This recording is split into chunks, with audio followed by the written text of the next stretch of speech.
Hello guys, welcome to my channel fashion corner Telugu. ఈరోజు ఈ వీడియోలో లెహెంగా కటింగ్ అండ్ స్టిచ్చింగ్ చూపిస్తున్నాను. సో కనిపిస్తున్న ఈ క్లాత్ అనేది నాకు 200 రూపీస్ పడింది అండ్ లైనింగ్ వచ్చేసి 100 రూపీస్. క్లాత్ మొత్తం 5 మీటర్స్ ఉంది, లైనింగ్ కూడా 5 మీటర్స్ ఉంది. సో బేసిక్గా ఇది అవుట్ఫిట్ ఫ్రమ్ స్క్రాచ్ అనుకోండి. ఫస్ట్ అయితే నేను లైనింగ్ పైన కట్ చేసి చూపిస్తున్నాను, ఎందుకంటే ఫ్యాబ్రిక్ కొంచెం డెలికేట్ గా ఉంది, దానిపైన కట్ చేస్తూ చూపించడం అవ్వట్లేదు. అందుకనే ఇలా లైనింగ్ ని 4 టైమ్స్ ఫోల్డ్ చేసుకున్నాను. ఫోల్డ్ చేసుకున్న తర్వాత మనకి 4 ఫోల్డింగ్స్ ఎక్కడైతే ఉన్నాయో అక్కడ మనం నడుము అనేది మార్క్ చేసుకోవాలన్నమాట. ఇక్కడ నాకు నడుము వచ్చేసి 4.5 ఇంచెస్. సో 4.5 ఇంచెస్ ఎలా తీసుకున్నానంటే మన నడుముని 4 తో డివైడ్ చేయాలి. డివైడ్ చేసిన తర్వాత అందులో నుంచి 3 ఇంచెస్ కట్ చేస్తే నాకు 4.5 వచ్చింది. అలా మార్క్ చేసుకోవాలన్నమాట. సో అలా నడుము అంతా మార్క్ చేసుకున్న తర్వాత ఇప్పుడు హైట్, ఇక్కడ హైట్ మీకు ఎంత అయితే ఉంటుందో అంత మార్క్ చేసుకోవాలి. ఇక్కడ నాకు 30 ఇంచెస్ ఉంది హైట్. సో 30 ఇంచెస్ దగ్గర మార్క్ చేసుకుంటున్నాను. ఇందాక మనం నడుము ఎలా అయితే స్కేల్ జరుపుతూ మార్క్ చేసుకున్నామో అలాగే ఇప్పుడు హైట్ కూడా టేప్ జరుపుతూ మార్క్ చేసుకోవాలన్నమాట. సో ఇలా మార్క్ చేసుకుంటే మనకి ఫుల్ సర్కిల్ అంబ్రెల్లా వస్తుంది అనమాట. సో ఇలా కంప్లీట్గా మార్క్ చేసుకోవాలి. ఇక్కడ నేను మెయిన్ ఫ్యాబ్రిక్ పైన ఎందుకు చూపించలేదంటే అది జిమ్మిచ్చు ఫ్యాబ్రిక్ అనమాట. స్టిచ్ చేసేటప్పుడే చాలా ఇబ్బంది అయింది, అందుకనే నేను లైనింగ్ పైన చూపిస్తున్నాను కట్టింగ్ అనేది. సేమ్ మనం లైనింగ్ని ఎలా అయితే కట్ చేసుకున్నామో మెయిన్ ఫ్యాబ్రిక్ కూడా అలా కట్ చేసుకోవాలి. మెయిన్ ఫ్యాబ్రిక్ హైట్ కొంచెం 2 ఇంచెస్ అలా ఎక్స్ట్రా పెట్టుకోవాలి. సో ఇలా వీడియోలో చూపించిన విధంగా మార్కింగ్ ఉంటుంది అనమాట, టాప్ అండ్ బాటమ్. సో చూసారా, ఇది ఫుల్ ఫ్లేర్ అనమాట. సేమ్ అలానే ఇప్పుడు మెయిన్ ఫ్యాబ్రిక్ కూడా కట్ చేసుకున్నాను. చూసారా, వంకర టింకర్ పోయింది అప్పటికే. సో అందుకనే నేను మెయిన్ ఫ్యాబ్రిక్ పైన కాకుండా లైనింగ్ పైన చూపించాను. తర్వాత మనం ఎడ్జెస్ ఏదైతే ఉందో దాన్ని మొత్తం పీకో చేసుకోవాలన్నమాట. కంప్లీట్ గా పీకో చేసుకోవాలి. ఇది ఫుల్ ఫ్లేర్ వస్తుంది. లైనింగ్ ఇంకా మెయిన్ ఫ్యాబ్రిక్ రెండు ఫుల్ ఫ్లేర్ తీసుకున్నాను, ఎందుకంటే క్లాత్ కొంచెం ట్రాన్స్పరెంట్ గా ఉంది. అందుకనే మొత్తం పీకో చేసుకున్న తర్వాత లైనింగ్ కూడా ఫోల్డ్ చేసి స్టిచ్ వేసుకోవాలి. తర్వాత ఇప్పుడు ఈ రెండు మెయిన్ ఫ్యాబ్రిక్ ఇంకా లైనింగ్ రెండు నడుము ఏదైతే ఉందో అవి రెండు జాయిన్ చేసుకోవాలన్నమాట. సో ఇక్కడ లైనింగ్ ఉంది కదా, ఈ లైనింగ్ని మనం ఇందాక పీకో చేసి పెట్టుకున్న మన మెయిన్ ఫ్యాబ్రిక్ ఏదైతే ఉందో దాన్ని దీనిపైన వేసుకొని ఒక స్టిచ్ వేసుకోవాలన్నమాట. అంటే మనం రెండు జాయిన్ చేస్తున్నాం ఇక్కడ. సో ఇలా జాయిన్ చేసేటప్పుడు చాలా జాగ్రత్తగా జాయిన్ చేయాలి, ఎందుకంటే ఈ క్లాత్ చాలా డెలికేట్ గా ఉంది అండ్ జారుతుంది. సో ఇలా మెజర్ చేసుకోవాలి ఫస్ట్ సేమ్ వచ్చాయా లేదా అని. తర్వాత ఒక స్టిచ్ వేసుకోవాలి. ఫ్రంట్ బ్యాక్ రెండు అలానే ఒక స్టిచ్ వేసుకున్న తర్వాత, సో నేను ఇక్కడ కింద పీకో చేశానని చూపిస్తున్నాను. స్టిచ్ వేసుకున్న తర్వాత నెక్స్ట్ బెల్ట్ స్టిచ్ చేసుకోవాలన్నమాట. సో ఇప్పుడు స్టిచ్ చేసుకుంటే ఇలా ఉందన్నమాట. సో చూసారు కదా, ఇలా ఉంది. ఇంకా మీకు ఎలాంటి వీడియోస్ కావాలన్నా కామెంట్ రూపంలో చెప్పండి, నేను తప్పకుండా పెట్టడానికి ట్రై చేస్తాను. సో ఇది ఫ్రంట్ అండ్ ఇది బ్యాక్ అనమాట. సో ఇప్పుడు నేను రెండు జాయిన్ చేశాను, మెయిన్ ఫ్యాబ్రిక్ ఇంకా లైనింగ్ రెండు జాయిన్ చేశాను. నెక్స్ట్ ఒక ఎడ్జ్ జాయిన్ చేసుకోవాలన్నమాట. అంటే ఒక సైడ్ జాయిన్ చేసుకోవాలి, ఇంకో సైడ్ జాయిన్ చేయొద్దు, ఎందుకంటే మనం బెల్ట్ స్టిచ్ చేసేటప్పుడు మనకి ఈజీగా ఉండడం కోసం. సో ఫస్ట్ ఇక్కడ లైనింగ్స్ రెండు జాయిన్ చేసుకోవాలి. ఒక సైడ్ మాత్రమే జాయిన్ చేయాలి, 2 సైడ్ జాయిన్ చేయకూడదు. సో ఫస్ట్ ఇక్కడ నేను మెయిన్ ఫ్యాబ్రిక్స్ రెండు జాయిన్ చేసి స్టిచ్ వేస్తున్నాను. తర్వాత లైనింగ్ కూడా అలానే రెండు జాయిన్ చేసి స్టిచ్ వేసుకోవాలి. సో దీనికి మనం ఏ టాప్ అయినా పేర్ చేయొచ్చు అనమాట. నా దగ్గర ఒక బ్లాక్ టాప్ ఉండే, దాంట్లో ఈ కలర్ ఫ్లవర్స్ ఉంటాయి. సో అందుకే నేను ఈ కలర్ క్లాత్ తీసుకొని లెహంగా స్టిచ్ చేశాను అనమాట. ఇలా లైనింగ్ ఇంకా మెయిన్ ఫ్యాబ్రిక్ రెండు స్టిచ్ వేసుకోవాలి, ఎడ్జెస్ అనేది. సో అలా స్టిచ్ చేసుకుంటే మనకు ఒక సైడ్ అనేది క్లోజ్ అయిపోతుంది అండ్ ఇంకో సైడ్ ఓపెన్ ఉంటుంది. సో చూసారు కదా, మధ్యలో వస్తుంది అనమాట స్టిచ్. ఇప్పుడు దానికి మనం బెల్ట్ స్టిచ్ వేసుకొని ఇంకో సైడ్ కూడా ఫోల్డ్ చేసుకొని స్టిచ్ వేసుకుంటే మనకి లెహంగా అనేది రెడీ అవుతుంది. బెల్ట్ ఎలా స్టిచ్ చేయాలనేది నేను ఏ వీడియోలో క్లియర్గా చెప్పలేదు. సో ఈ వీడియోలో క్లియర్గా చెప్తాను బెల్ట్ ఎలా స్టిచ్ చేయాలనేది. సో ఒక సైడ్ స్టిచ్ వేసాక ఎలా ఉందని ఇక్కడ చూపిస్తాను అనమాట.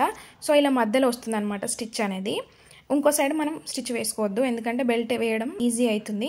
ఒకవేళ ఇంకో సైడ్ కూడా స్టిచ్ వేసుకున్న తర్వాత బెల్ట్ వేయాలంటే చాలా కష్టంగా ఉంటుంది. అందుకే ఒక సైడ్ స్టిచ్ వేయకుండా అలాగే ఉంచాను అనమాట. సో కింద పీకో చేశాను అండ్ ఫుల్ ఫ్లేర్ వస్తుంది. బరువు కూడా ఉంది. క్లాత్ ఎంత డెలికేట్ ఉన్నా కానీ ఫుల్ ఫ్లేర్ కాబట్టి చాలా బరువు ఉందన్నమాట. సో ఇప్పుడు నేను బెల్ట్ ఎలా స్టిచ్ చేయాలని చూపిస్తాను. ఇక్కడ లైనింగ్ తీసుకున్నాను. ఇప్పుడు మన నడుము 28 ఇంచెస్ ఉంటే మనం లైనింగ్ 30 ఇంచెస్ తీసుకోవాలన్నమాట. 30 ఇంచెస్ హైట్ తీసుకోవాలన్నమాట. సో ఇక్కడ నేను 30 ఇంచెస్ హైట్ ఉన్న లైనింగ్ తీసుకున్నాను. 30 ఇంచెస్ పొడవు ఉండాలన్నమాట లైనింగ్ అనేది. అండ్ హైట్ వచ్చేసి 4 ఇంచెస్ ఉంటే చాలు. సో ఇక్కడ నేను లైనింగ్ అయితే తీసుకుంటున్నాను. ఇక్కడ 4 ఇంచెస్ ఎక్కడైతే ఉందో అక్కడ ఒక మార్క్ పెట్టుకొని స్ట్రేట్ లైన్ డ్రా చేసుకొని స్ట్రేట్గా కట్ చేసుకోవాలన్నమాట. ముడత లేకుండా కట్ చేసుకోవాలి, ఎందుకంటే బెల్ట్ ముడత ఉంటే లుక్ మొత్తం పోతుంది అనమాట లెహంగాది. సో ఇక్కడ 4 ఇంచెస్ దగ్గర నేను మార్క్ పెట్టుకొని లైనింగ్ కట్ చేసుకుంటున్నాను. అలాగే మెయిన్ ఫ్యాబ్రిక్ కూడా 4 ఇంచెస్ ఉండేలాగా సేమ్ లైనింగ్ ఎలా అయితే ఉందో అలానే మెయిన్ ఫ్యాబ్రిక్ ఉండేలాగా కట్ చేసుకోవాలన్నమాట. 30 ఇంచెస్ లెంత్, 4 ఇంచెస్ హైట్ ఉండేలాగా కట్ చేసుకోవాలి. కట్ చేసుకున్న తర్వాత ఇవి రెండింటిని జాయిన్ చేయాలన్నమాట. సో ఇక్కడ ఈ క్లాత్ కొంచెం జారుతుంది కాబట్టి నేను జాయిన్ చేయడం కోసం గమ్ యూజ్ చేశాను అనమాట. గమ్ పెట్టి రెండు అతుకుపెట్టాను. సో ఇక్కడ లైనింగ్ మనం ఎంతైతే తీసుకున్నామో అదే లైనింగ్ పీస్ని మెయిన్ ఫ్యాబ్రిక్ పైన వేసి కట్ చేసుకున్నాను. కట్ చేసుకున్న తర్వాత ఇప్పుడు రెండు ఒక దగ్గర పెట్టి ఐరన్ చేశాను. ఫస్ట్ నేను ఒకదానిపైన ఒకటి పెట్టి ఐరన్ చేసి తర్వాత నేను గమ్ పెట్టి స్టిచ్ చేశాను అనమాట. ఇలా గమ్ పెట్టి స్టిచ్ చేసిన తర్వాత దాన్ని మనం మన లెహెంగాకి అటాచ్ చేయాలన్నమాట. సో ఇలా బెల్ట్ పార్ట్ అనేది రెడీ అయింది కదా, నేను ఆల్రెడీ స్టిక్ చేశాను అనమాట దాన్ని. సో స్టిక్ చేయడం వల్ల రెండు జాయిన్ అయ్యాయి. నేనేం స్టిచ్ వేయలేదు, స్టిచ్ వేస్తే ముడితొస్తుంది, అందుకనే గమ్ పెట్టి అతకబెట్టినాను. అతకబెట్టిన తర్వాత ఇప్పుడు దీన్ని ఈ బెల్ట్ ఏదైతే ఉందో దీన్ని ఇట్లా మెయిన్ ఫ్యాబ్రిక్కి స్టిచ్ వేసుకోవాలన్నమాట. ఒక సైడ్ మాత్రమే స్టిచ్ వేసుకోవాలి, వీడియోలో చూపించిన విధంగా స్టిచ్ వేసుకోవాలి. వేసుకున్న తర్వాత ఇంకో సైడ్కి మనం లోపలికి మడవాలన్నమాట. క్లాత్ని ఇలా లోపలికి మడిచి స్టిచ్ వేసుకుంటే మనకి బెల్ట్ అనేది రెడీ అవుతుంది. నేను ఇప్పుడు క్లియర్గా చూపిస్తాను చూడండి. సో ఫస్ట్ నేను ఒక స్టిచ్ వేసాను అనమాట, ఒక్క సైడ్ మాత్రమే స్టిచ్ వేసాను. సో ఒక్క సైడ్ స్టిచ్ వేసిన తర్వాత ఇలా ఉంది. ఇప్పుడు దీన్ని ఎలా ఫోల్డ్ చేయాలంటే చూసారా, నేను ఇక్కడ గమ్ పెట్టి అతకబెట్టడం వల్లనే ముడత లేకుండా క్లియర్గా వచ్చింది అనమాట. ఇప్పుడు దీన్ని ఇలా వీడియోలో చూపించిన విధంగా ఫోల్డ్ చేయాలన్నమాట. ఒకసారి లోపలికి మడిచి మళ్ళీ ఇక్కడ స్టిచ్ కనిపించకుండా అంటే కుట్టు కనిపించకుండా వీడియోలో చూపించిన విధంగా మలుచుకుంటూ పైనుంచి ఒక స్టిచ్ వేయాలి. అలా కుట్టుకుంటే మనకి క్లాత్ అనేది లోపల క్లాత్ అనేది బయటికి కనిపించదు, బెల్ట్ పైన స్టిచ్ రాదు, అండ్ బెల్ట్ కూడా చాలా మంచిగా కనిపిస్తుంది అనమాట. అండ్ ఈ బెల్ట్ 1 ఇంచే ఉంటుంది. సో చూసారు కదా, ఇలా స్టిచ్ వేసుకోవాలి. నేను స్టిచ్చింగ్ కూడా చూపిస్తున్నాను. ఇలా స్టిచ్ వేసిన తర్వాత ఫోల్డ్ చేసి మళ్ళీ స్టిచ్ వేసుకుంటే మనకి బెల్ట్ అనేది రెడీ అవుతుంది. సో ఈ బెల్ట్కి ఒక సైడ్ మనం పిన్స్ పెట్టుకోవచ్చు, ఉక్స్ లైన్ వేసుకోవచ్చు, లేదా నార్మల్ పిన్స్ బటన్ అయినా పెట్టుకోవచ్చు అనమాట. పెట్టుకుంటే మనకి మన బెల్ట్ పార్ట్ అనేది రెడీ అవుతుంది. తర్వాత ఇందాక మనం ఒకటే సైడ్ స్టిచ్ చేసాం కదా అంటే ఇంకో ఎడ్జెస్ కూడా స్టిచ్ వేసుకోవాలి. వేసుకుంటే మనకి లెహెంగా అనేది రెడీ అవుతుంది. సో చూసారు కదా, ముడతలు లేకుండా క్లియర్గా వస్తుంది అనమాట. ఒకసారి పైనుంచి ఐరన్ చేసుకుంటే మనకి బెల్ట్ అనేది పర్ఫెక్ట్ వస్తుంది అనమాట.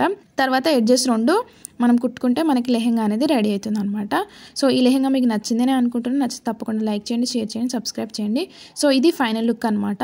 ఇలా ఫుల్ ఫ్లేర్ వస్తుంది అనమాట. బెల్ట్ కూడా ఇక్కడ నాకు 1 ఇంచే వచ్చింది. ఇలా 1 ఇంచ్ పెట్టుకోవడం వల్ల మనం పెప్లం టాప్స్ మీదకే కాకుండా వేరే టాప్స్ మీద కూడా వేసుకోవచ్చు. సో ఇదే అనమాట టాప్. ఈ టాప్లో ఈ కలర్ ఫ్లవర్స్ ఉంది, కానీ కెమెరాలో కనిపించట్లేదు. ఇప్పుడు ఇదే టాప్ కాకుండా వేరే వాటిపైన కూడా మనం పేరప్ చేసుకోవచ్చు అనమాట. సో చూసారు కదా, ఫుల్ ఫ్లేర్ వస్తుంది. అండ్ క్లాత్ చూసారా, లైనింగ్ ఇంకా మెయిన్ ఫ్యాబ్రిక్ రెండు ఫుల్ ఫ్లేర్ వచ్చాయి. అండ్ ఇది చాలా పర్ఫెక్ట్గా వచ్చింది అనమాట. మీకు వీడియో నచ్చితే తప్పకుండా లైక్ చేయండి, షేర్ చేయండి, సబ్స్క్రైబ్ చేయండి. ఇంకా ఎలాంటి వీడియోస్ కావాలో నాకు కామెంట్ రూపంలో చెప్పండి, సో దట్ నేను కుట్టడానికి ట్రై చేస్తాను. అవుట్ఫిట్ ఫ్రమ్ స్క్రాచ్లో ఇది 3rd వీడియో అనమాట. నాకు బడ్జెట్ వచ్చేసి 300, స్టిచ్చింగ్ నాదే కాబట్టి. Hope you like this video. Okay, bye.